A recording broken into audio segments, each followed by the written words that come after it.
with its mighty pharaohs, multiple gods, and magnificent art. It's easy to think that ancient Egypt was always powerful and successful. But there were also darker times: conflict, civil war, famine, and an overall feeling of catastrophe. And the only way it could survive was through its own resilience and the strongest of leadership. Now this is Sesostris III, who ruled Egypt almost 4,000 years ago. He's strong and he's muscular, everything a pharaoh should be, and yet look at his face. His scowling features have been interpreted to suggest his harsh rule, and his large ears, his ability to hear any plots against him. Sesostris embodies the way Egypt's monarchs ruled during its turbulent times. This king controlled his enemies through a series of military fortresses and through magical curses. For this is a new era in Egypt's history, not only ruled by military power, but by fear and suspicion. And Egypt's darkest times threatened to destroy its entire civilization.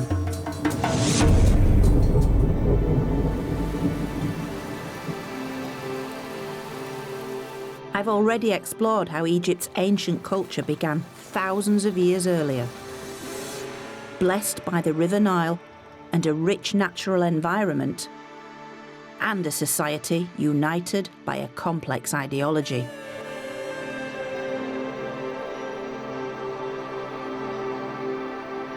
But in this episode, we'll see how the massive self-confidence of the Pyramid Age was not to last, as a dark age brought this civilization to the brink of annihilation. Make no mistake, this is the home of the dead, and we're in amongst them. These were times of famine, civil war, and anarchy. Kings have been reduced to something on a minuscule level. But this collapse triggered one of the greatest revivals of ancient times, with Egypt re-emerging more powerful and wealthy than ever before. Welcome to my story of ancient Egypt.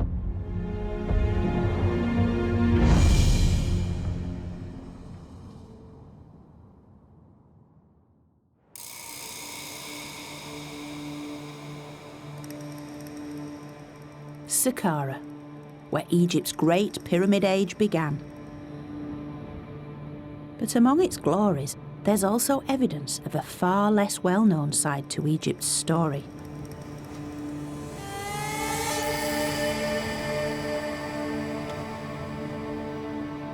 Its descent into a dark age.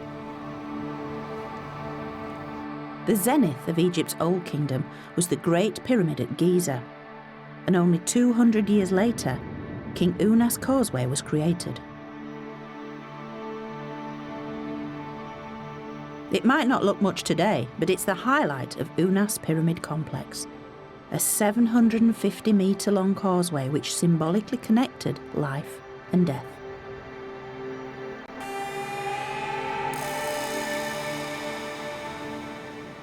It goes right from the Nile Valley all the way up onto the high desert plateau, right to the foot of the pyramid of Unas. So it would have been used for his funeral procession, but it would also have drawn up that life-giving force from the valley below up to the city of the dead here at Saqqara. A narrow slit in the roof once allowed enough light in, but the extraordinary thing is that this causeway was designed for a sole purpose: the king's funeral procession.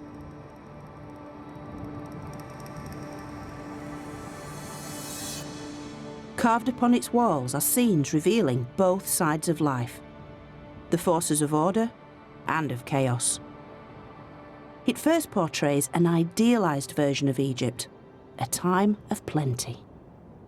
Here we can see typical scenes within an Egyptian temple or funerary context, scenes of the rich bounty of Egypt, all the fruit, the vegetables, the crops, the meat, the fish, all the wealth of the natural environment of Egypt, which was all obviously brought to the land through the good offices of the king, the bringer of all bounty, the intermediary with the gods.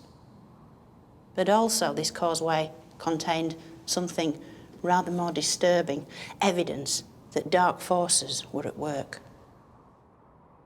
Further on down the causeway emerged a counterpart image.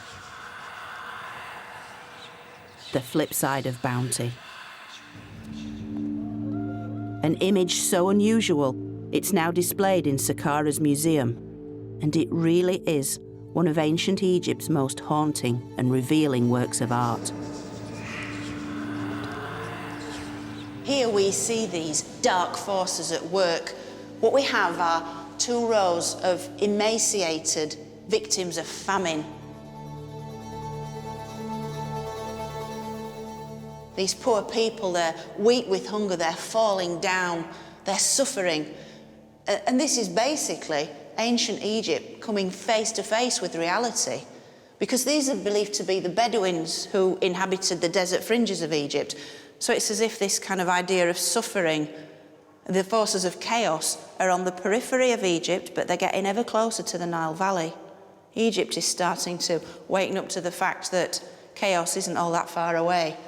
This is ancient Egypt beginning to suffer. Such gritty realism had rarely been portrayed before. Chaos depicted as the suffering of real people. This isn't happening in some esoteric realm of the gods, where chaos is sort of portrayed as some sort of disparate magical force, very detached from reality. This is reality. Through such realistic images, the Egyptians were expressing their fears to the gods, appealing to them to keep these forces of chaos at bay.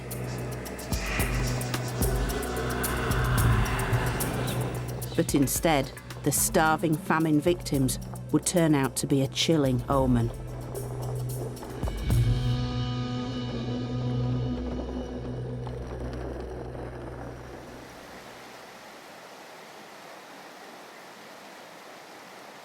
Up until now, Egypt's prosperity had flowed from its one source of water, the River Nile, whose annual floods enriched the soil, allowing life and agriculture to flourish.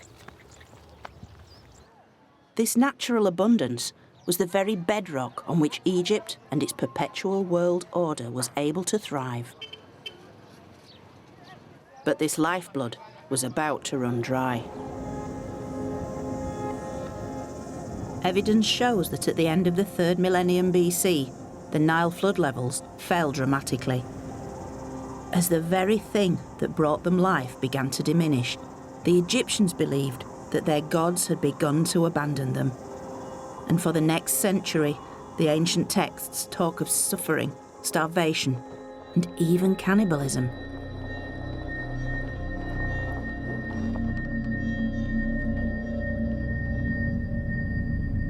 Traditionally, Egyptian society had been built on the belief in the divine power of its kings. Without this belief, the Pyramid Age would never have been possible. But now, in its time of need, Egypt's king seemed increasingly powerless in the face of such natural disaster. And this would come to a head with a ruler who was well past his prime. Claimed to have lived for 100 years, he was Egypt's longest-lived monarch, King Pepi II.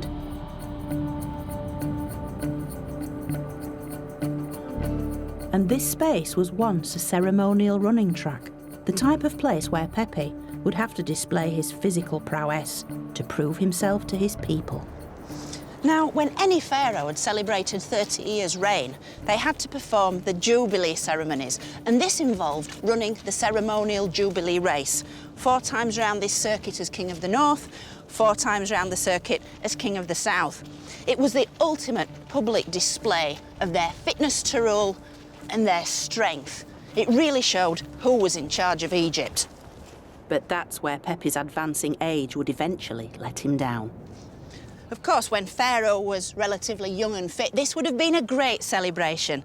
But in the case of poor Pepe, then in his 90s, it became all too clear that Pharaoh was no living god, and this really undermined the whole concept of what it was to be a pharaoh.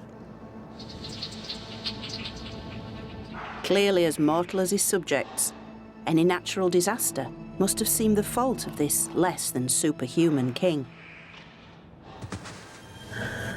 And this combination of a weakening pharaoh and failing harvests led to rapid decline. Ancient Egypt now faced its first major political crisis, for the power and apparent divinity of the pharaoh that had been so very important in the Pyramid Age had now vanished.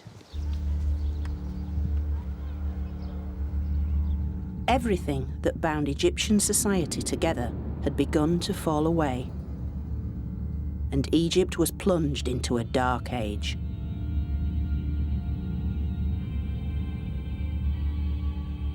In this time of growing uncertainty, when the Egyptians had lost faith in both the monarchy and state-run religion, they increasingly turned to the power of magic.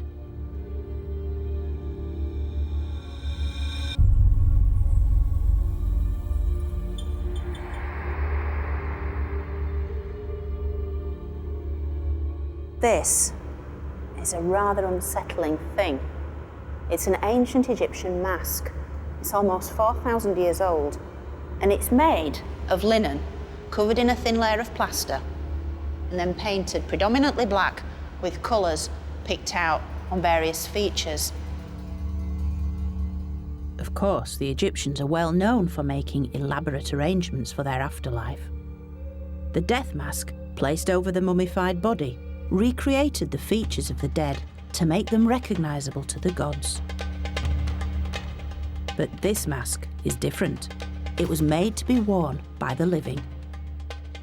And we know this because of the very distinctive eye holes, which you can see there. And this would allow the wearer to see around them. You can imagine when this was applied to the face, fastened on, tied on behind the head, it would transform that individual into a completely different entity. Traces of paint on the linen reveal how it might have helped the wearer embody some form of magical being. Whoever wore this was going to some effort to transform their appearance, to try and tap into the hidden forces of the gods and to control the world in which they lived. It's as if the Egyptian individual that wore this was trying to take charge of their own destiny.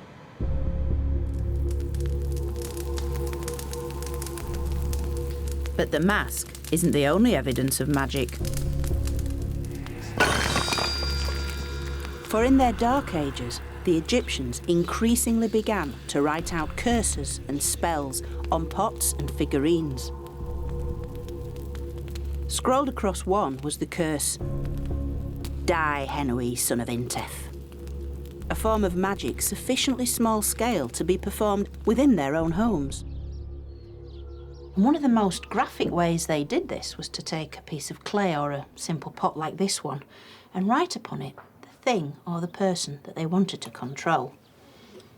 They often used red ochre because red was associated with the powers of destruction. So if I was doing this, I'd put on it the thing I'd want to stop, which are early morning calls and alarm clocks. So you've got to imagine Egyptians from all walks of life doing this. The priest wanting to protect the pharaoh, the soldier in battle against an enemy, or simply a hated love rival. So all sorts of Egyptians could be on the receiving end of something like this. And then, to activate the curse, they smashed the pot.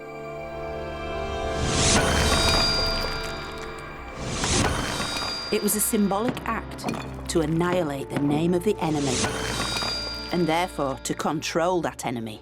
Ooh, that does feel better. Not unlike voodoo, such practices are found in many ancient cultures, and Egypt was no exception. But it's far from the way we imagine the formal, time-honoured rituals of the temple, led by the king at the head of the religious hierarchy. This is an Egypt that's becoming more suspicious, more fearful, and more aware of the threats to their world. Natural disasters, political breakdown, and foreign powers.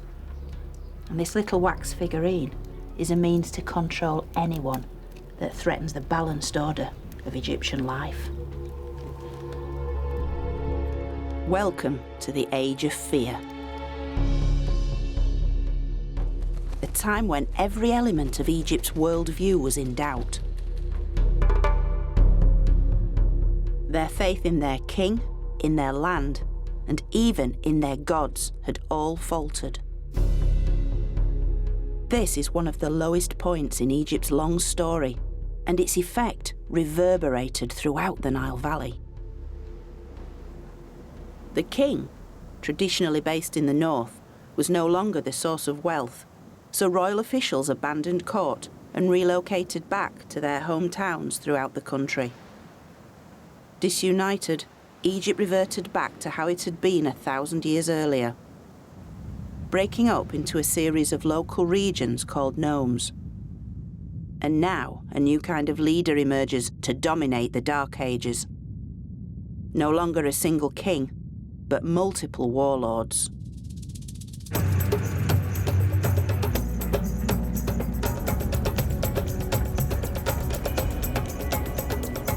And we know much about one of them because he left his detailed autobiography in his rock-cut tomb at Moala, well away from the usual tourist sites.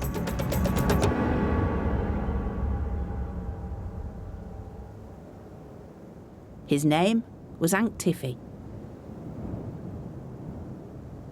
Now, Ankh-Tifi is a small-time official who's worked his way up through the ranks to become the regional governor, or nomarch as it's known.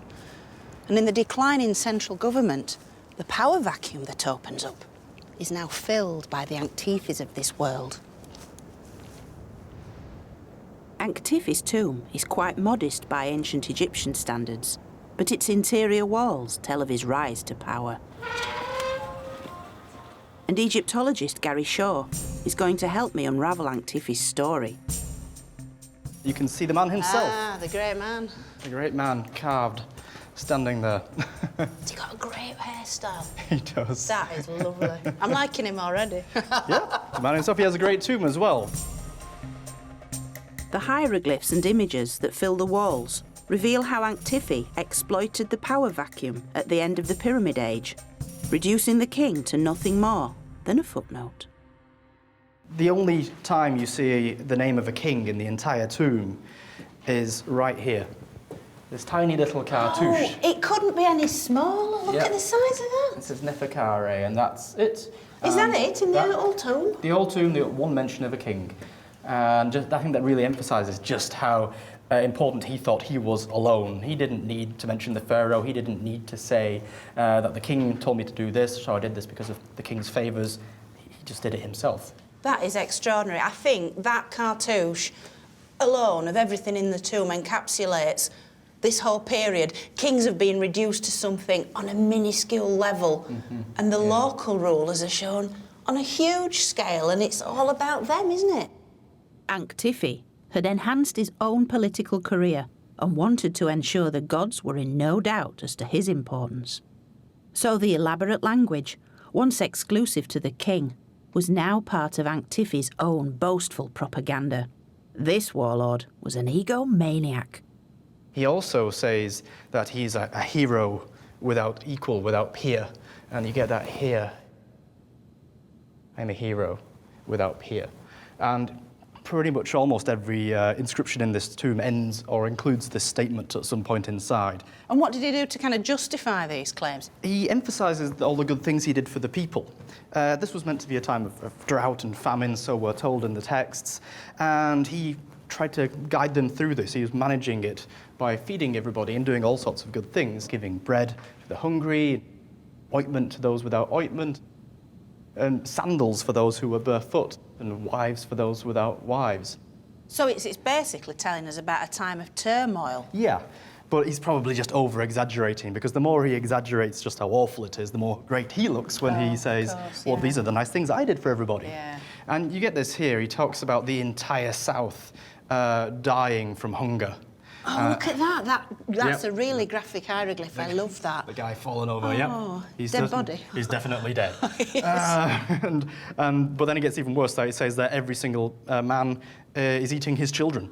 He didn't allow this to happen in his nome, of course. Where he lived, everything was fine. And at the same time, he's also a fantastic warrior, we're told over here. Inevitably. How did I know that was coming? Yeah, absolutely, yeah. These texts on this particular column talk about his abilities as a warrior.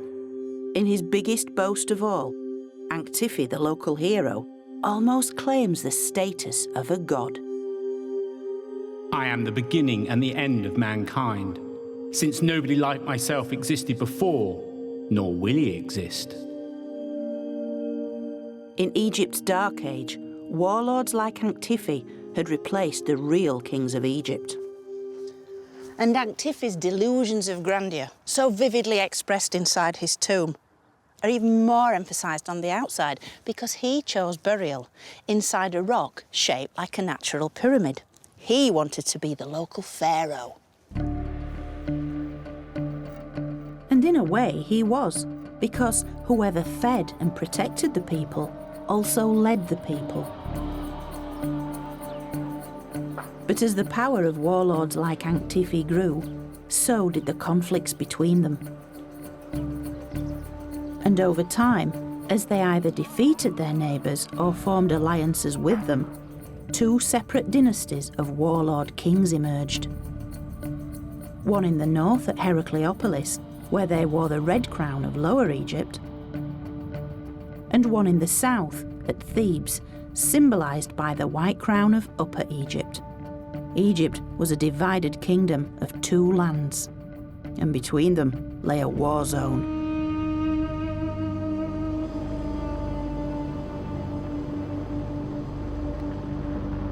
Situated at its centre lay Egypt's most sacred site, its earliest royal burial ground, and still today an evocative and atmospheric place.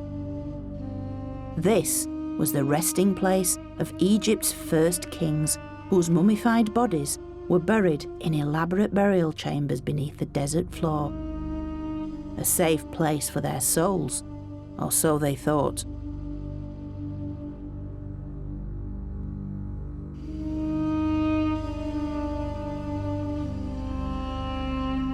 But hostilities between the two warring factions were about to plumb new depths of horror, with an assault so blasphemous it would change the face of Egypt forever. One of the most violent acts was recorded in later texts as the vile deed, for the northern warlord kings, fighting their southern opponents here, actually desecrated these royal tombs. For their troops set fire to the tombs and destroyed the royal mummies. At a stroke, Egypt's physical link to its ancient past was severed.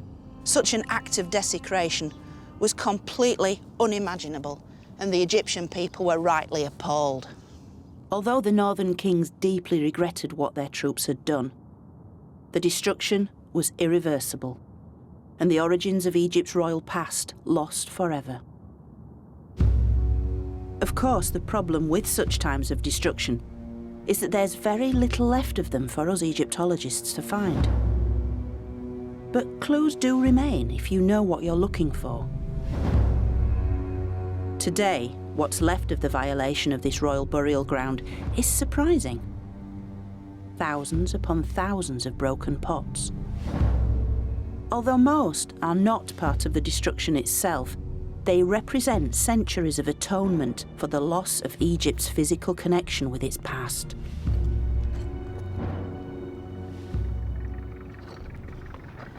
Now, not long after the desecration, this became a place of pilgrimage where people came with little pots like this one, filled with food, drink, incense, which they offered up to the souls of the dead kings once buried here. It was believed that at death these souls of the kings had joined with the soul of Osiris, god of the dead. And as this place became a site of pilgrimage, it's as if the people of Egypt were trying to make amends for the desecration of the past. Egypt's spiritual connection to its royal ancestors was all it had left after the northern warlords had destroyed their physical remains. And the desecration soon provoked violent retaliation. Directly across the desert from Abydos lay Thebes, the stronghold of the southern warlords. And they would soon rise up against their northern rivals and attempt to resurrect Egypt as a united land.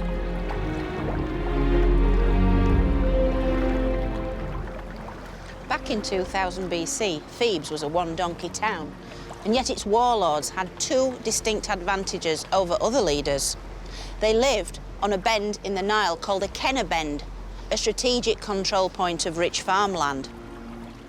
And their local god was Montu, the god of war. The warlords of Thebes would reunite Egypt, and one in particular came to the fore. His images were carved into the walls of his Theban tomb complex, and his name tells us much. This is the Theban warlord, Montuhotep. And there's a real clue as to what was happening at this part of Egyptian history, because his name, Montuhotep, means the local war god Montu is content, because Hotep simply means content and happy. So, if the war god was happy with Montuhotep, this means that he was a very powerful military figure. And this is a wonderful scene.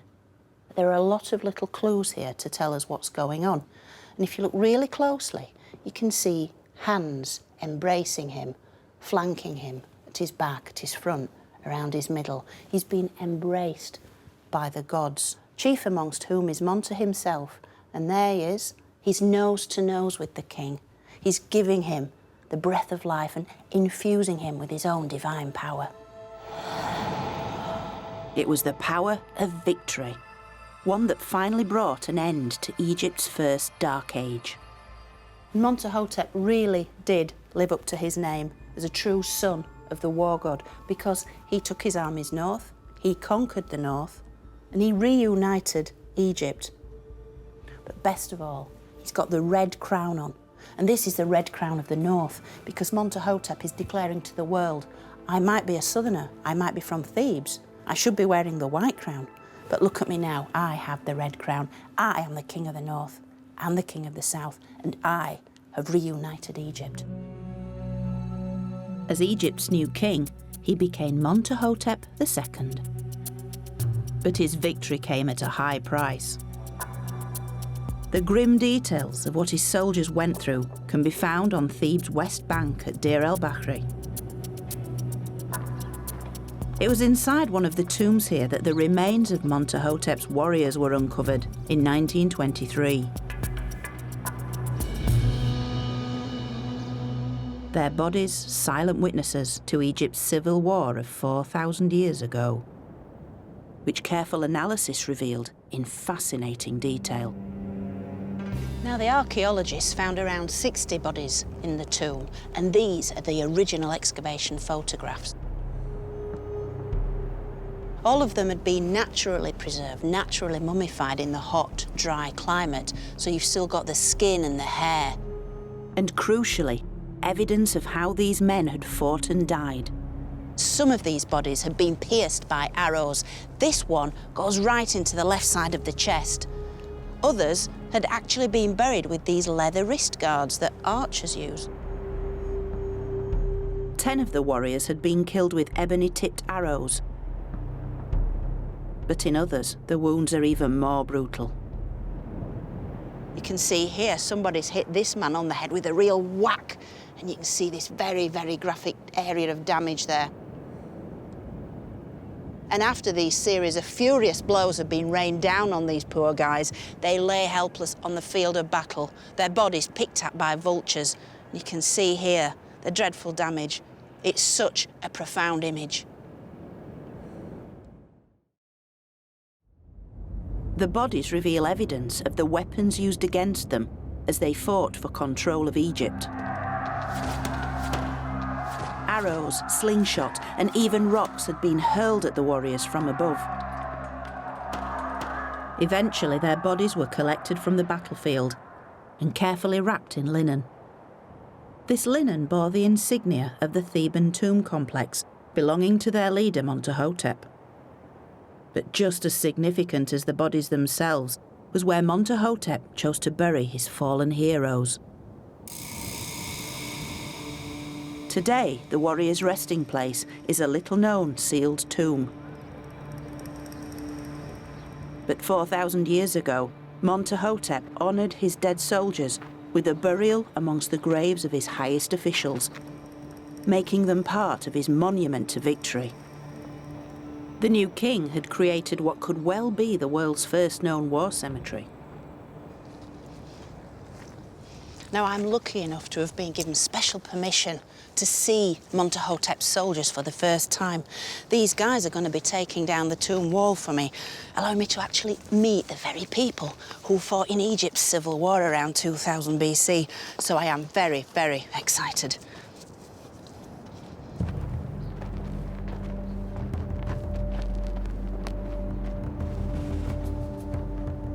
And it was the same curiosity which drove a team of American archaeologists to excavate their original mass grave in the first place.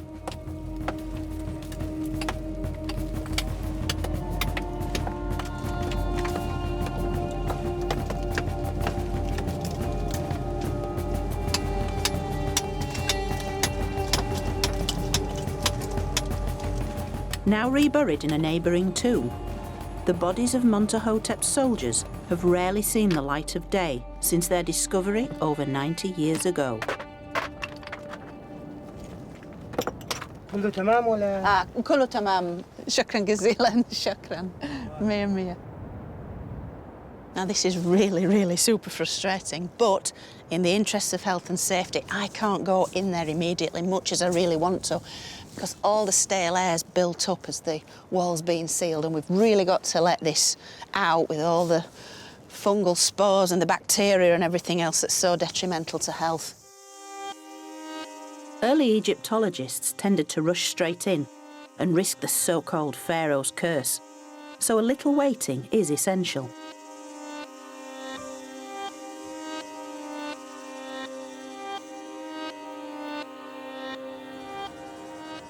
I can't believe we're actually going to enter this tomb now.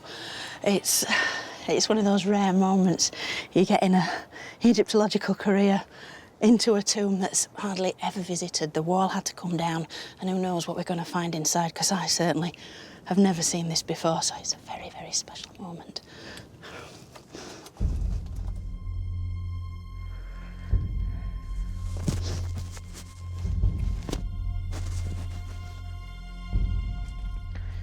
This literally wasn't at all what I expected. Nobody knew what to expect. It's staggering. I've never, ever been into a tomb quite like this before. The mask is a very good idea because there's all sorts of things floating around in the atmosphere in here, not just the dust of ages, but the dust of human beings. And as such, we have to be very, very respectful. It's a large rock-cut tomb, and although its walls are unfinished, it's typical of those created for courtiers and officials throughout these cliffs. Wow, it's a mummified body. It's absolutely incredible. Oh, that's quite something. And if you look along the length of this very long tomb, look at the floor. This isn't stone. These are human remains and mummy wrappings. And there are chambers and corridors leading off, again full of wrappings, the linen of ages.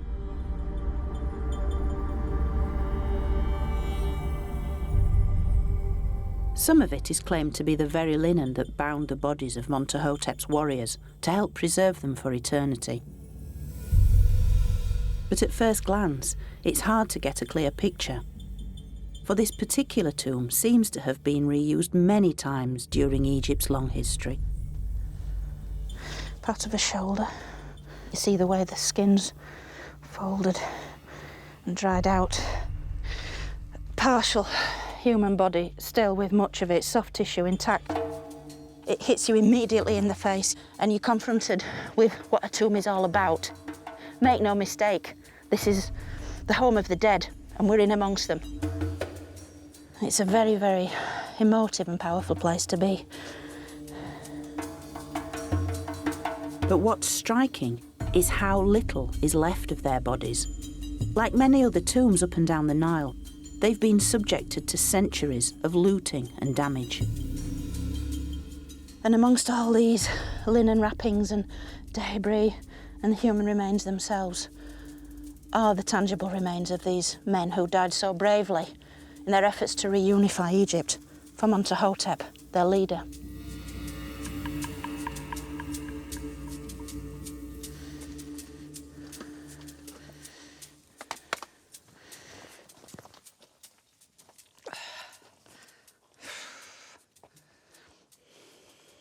Having just come out of that tomb, I have very, very mixed emotions. I don't really know what I was expecting to see. Certainly some of Montuhotep's soldiers. Perhaps some of them were, it's highly likely. Essentially, what we're looking at are the ancient Egyptians themselves. These are the ancient Egyptians. Temples, tombs, pyramids, this wonderful culture. It's all well and good studying these esoteric aspects that are distinct and marvellous and grand, but when it comes down to it, the things we should really be interested in are these people.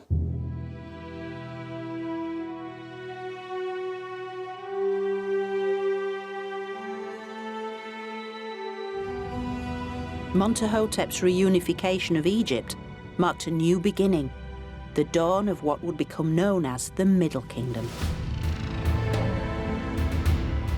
And the rise of Thebes.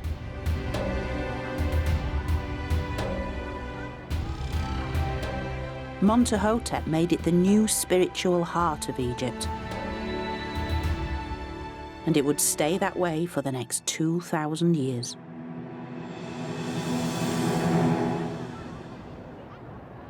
But whereas the war god Montu had dominated the previous century of Egypt's story, the deity that now took centre stage was Hathor, the goddess of love, joy, beauty, and motherhood.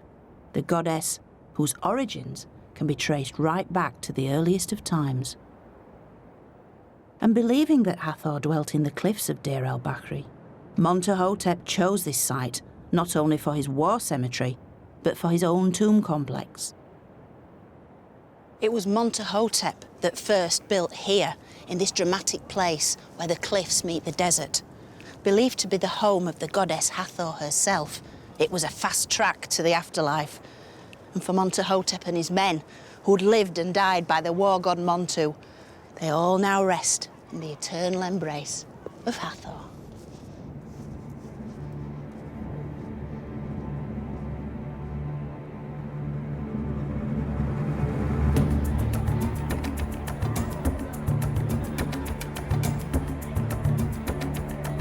The first to build at Deir el-Bahri was Montuhotep, the founder of a reunified Egypt.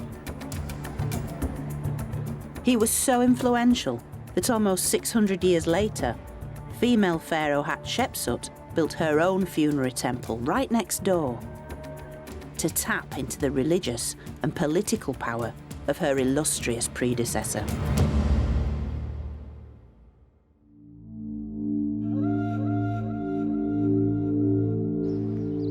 In the Middle Kingdom, life for ordinary people was on the up. Food was plentiful. Wealth and trade flourished.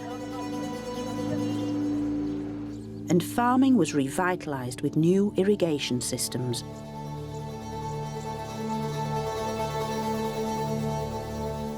Yet the Dark Age had nonetheless left its mark on the Egyptian mindset, as revealed in the way they prepared for the afterlife. In the Old Kingdom, tomb walls were often covered in elaborate scenes and texts, replicating an idealised version of the Egyptian world. But in the Dark Ages, people had seen their sacred sites ripped apart, So instead of such tomb art, many in the Middle Kingdom opted for its cheaper equivalent,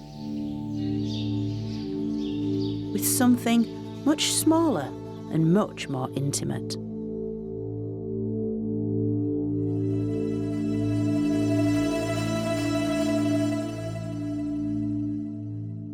While these may look like children's toys, they were in fact made nearly 4,000 years ago to be placed inside Egyptian burials. Now, these wooden models were designed to provide the deceased with an eternal supply of food and drink in the next world. And so we have all the basics here, the Egyptian staples of bread, beer, and beef. So we have the bakers at this end, and they're grinding the grain to make flour, which will then be made into the bread loaves that are cooked in this fire. And the baker is in front there. The arms are quite damaged, but presumably shielding his face from the heat, as we know from other examples. Move to the middle, and we have the butcher here, and he's cutting the throat of this ox, and the legs are bound here to keep the animal in situ while the deed is done. And then we move on to the end, and we have the brewer. This is a fabulous, fabulous example, because he's pushing the mash through a sieve, and the sieve's even being drawn on there, on the top. Actually, in proportion with the rest of it, this individual's ordered rather more beer than either bread or beef, because this section of the model is almost half its length. But you can see the vats of beer carefully laid on their side. It's a wonderfully evocative piece. These people have been working for 4,000 years, and they're still at it. Look at them. The key elements of Egyptian culture were back, and they look little different from times of plenty in the previous millennium. Look at this busy crew grappling with the sail, poles ready to launch the boat off the Nile's banks. And this granary silo. Inside, workers haul sacks of barley, while a scribe counts the crop.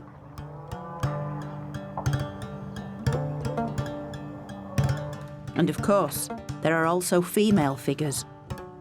In Egypt, women enjoyed much the same status as men, unlike their sisters in many other parts of the ancient world.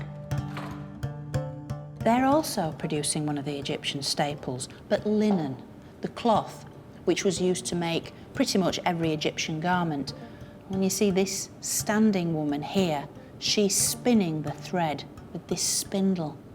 And the thread that she's busy making, she'll then hand on to her two companions here, the weavers, and they're using this horizontal loom that's pegged to the ground to produce the bolts of cloth which will be fashioned into the wraparound dresses, the kilts, the loincloths, as worn by pretty much every ancient Egyptian man, woman and child. The lives depicted in these busy little scenes are the comfortable and the familiar, representing the Egyptian idea of security. This isn't Tutankhamun's death mask, this isn't the finest piece of art you'll ever see, but that isn't the point. These are real people doing real jobs. This is ancient Egypt up close and personal. Order had been restored within Egypt, but the fears that once tore Egypt apart hadn't disappeared entirely. For now they were projected outwards, to the world beyond its borders. So Middle Kingdom monarchs, like stern old Sesostris III, focused on national security and wealth creation. Sesostris is infamous for his devastating military campaigns south into gold-rich Nubia. But he also opted for a more permanent kind of control by building castles. Now this is a map of southern Egypt and Nubia, which is modern-day Sudan, and where Aswan is, that was the border between the two. And Egypt maintained its control over Nubia through a series of forts. With around 8 of these built by Sesostris himself, these Middle Kingdom forts were within signalling distance of one another, along the southern Nile, down into Nubia. They were all part of a massive state building programme designed to subjugate the local population and maintain the flow of goods and people up into Egypt, particularly Nubian gold. Very few of these forts still survive.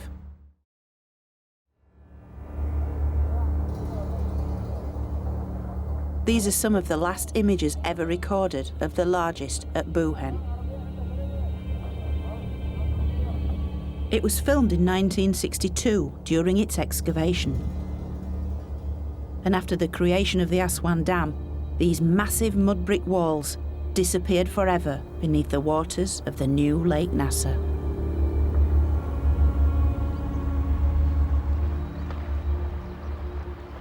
But Buhen isn't completely lost to us because the excavation records are kept here at the Egypt Exploration Society, and they reveal an unexpected aspect of Middle Kingdom Egypt.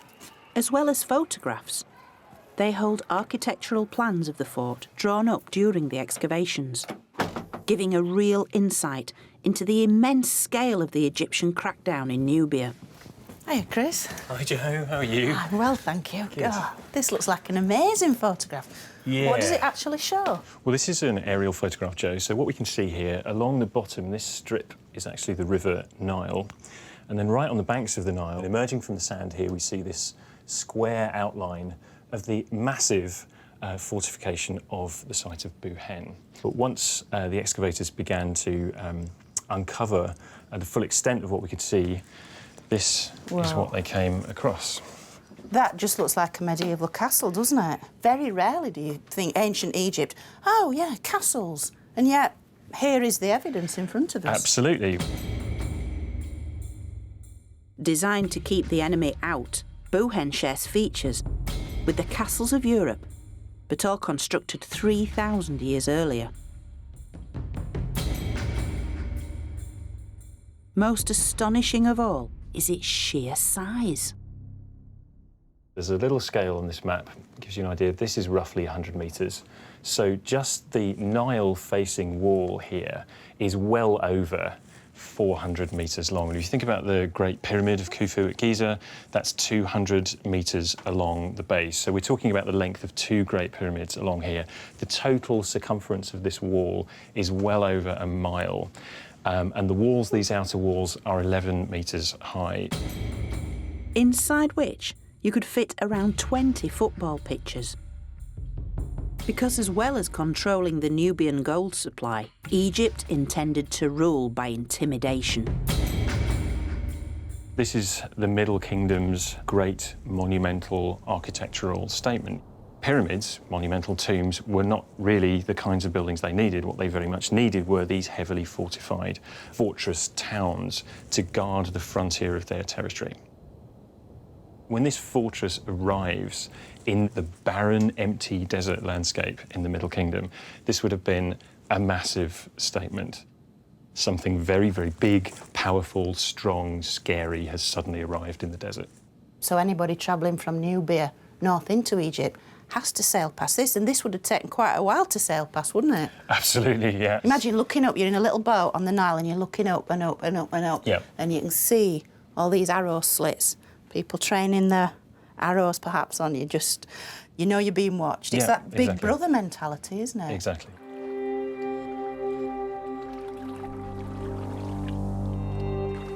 Rising up by the Nile, Buhen was a gleaming citadel of power. But most of all, it was an early warning system, the eyes and ears of a nation defined by suspicion and fear. But Egypt's southern border wasn't the only one to be fortified. The northeastern border with Palestine was also secured with such defences to monitor the large number of foreign traders regularly travelling to sell their goods in super-wealthy Egypt. And the visit of one such group is portrayed here on a tomb wall. A caravan of wealthy merchants and their families. Clearly not Egyptian, with their distinctive hairstyles and brightly coloured clothes. Known as the Amu people, they traded in such goods as the black lead ore, vital for Egypt's production of eye makeup. and their distinctive pottery has been found across the Nile Delta, where many of them settled to live and work among the Egyptians. But within a century, some of these Amu had infiltrated high office and eventually took over Egypt itself. Now, these nomadic Amu people who came in and out of Egypt on a regular basis to trade are portrayed here in this wonderful tomb scene. And yet the most important part of the entire scenario are three small hieroglyphs right in the middle. They reveal one of the other terms the Egyptians used to name the Amu.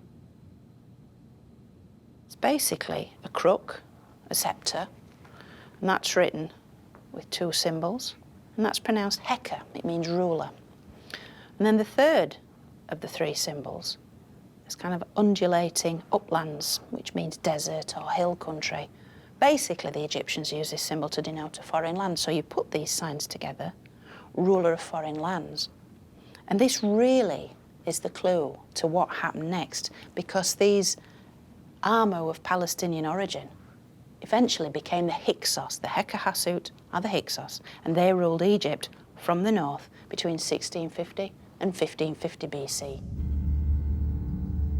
But as tension between the foreign rulers and their Egyptian subjects gradually escalated, Egypt entered a second dark age. The Hyksos made an alliance with the Nubians to the south, and the Egyptians found themselves trapped between two enemies. Although we know little of this difficult time, some fascinating texts do survive. Perhaps the most compelling are the words of a royal letter sent by the Hyksos king south to Thebes. Its message would prove so explosive that it galvanised the Thebans to once more regain control of their land. Now, this letter was either a colossal diplomatic faux pas or simply downright rudeness, and it involved the Egyptian goddess Taweret, the pugnacious, blade-wielding hippo. Taweret may have been a protective deity, but she was also a ferocious creature, with features borrowed from the hippo and the crocodile, animals the Egyptians feared. So it seems the Hyksos king, Apophis, set out deliberately to insult the Thebans.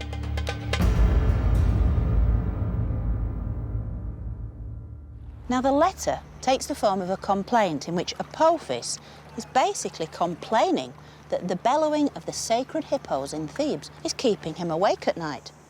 Expel the hippopotami from the lake. They do not allow me to sleep day or night because their noise is in my ear. Now, many have taken this to be a rather eccentric comment, but I think it actually alludes to the powerful women of Thebes. It seems that Apophis is actually comparing the wife of the Theban leader with the feisty hippo goddess herself.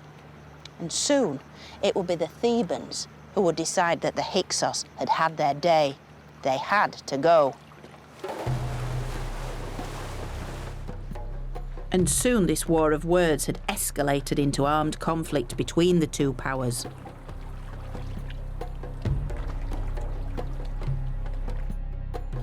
But the Egyptians of Thebes had also gained the means to launch their attack, with something developed by the Hyksos themselves: state-of-the-art weaponry. In particular, a new kind of bow, known today as the composite bow. It would revolutionise Egyptian warfare. Wasn't it a lovely shape? It's a beautiful thing.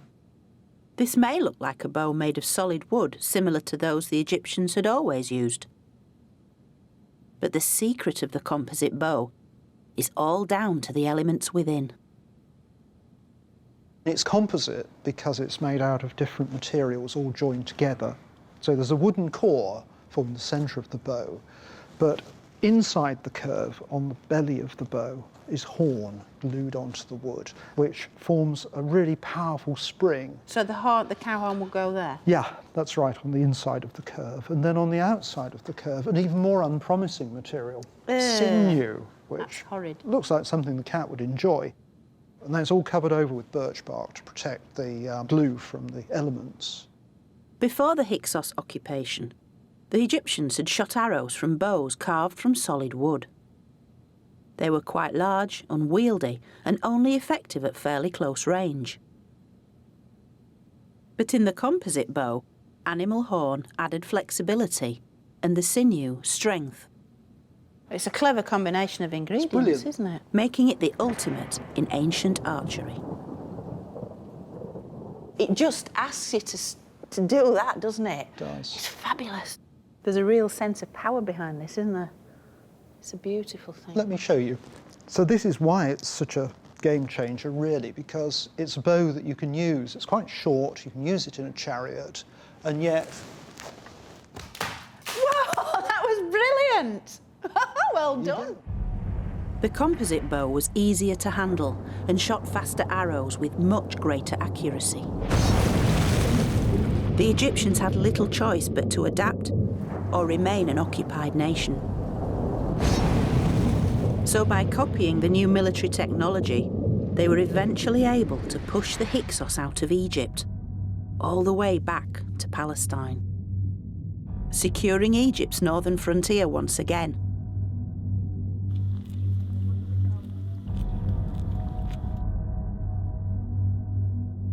And when the new bow was used in conjunction with the other Hyksos introductions, the horse and chariot, the three combined to express the power and supremacy of Egypt's new Egyptian rulers.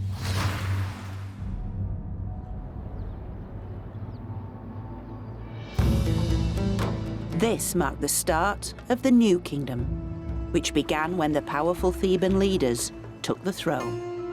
This dramatic rebirth in royal power was mirrored by the rise of Thebes' local god, Amun, based at his cult centre, the Temple of Karnak.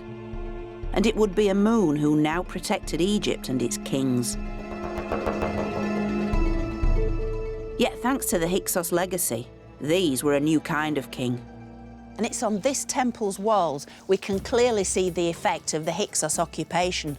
For as Pharaoh smites his enemies, this is Egypt reborn, a fully armed, fully charged superpower whose kings, shown on a monumental scale, are superheroes.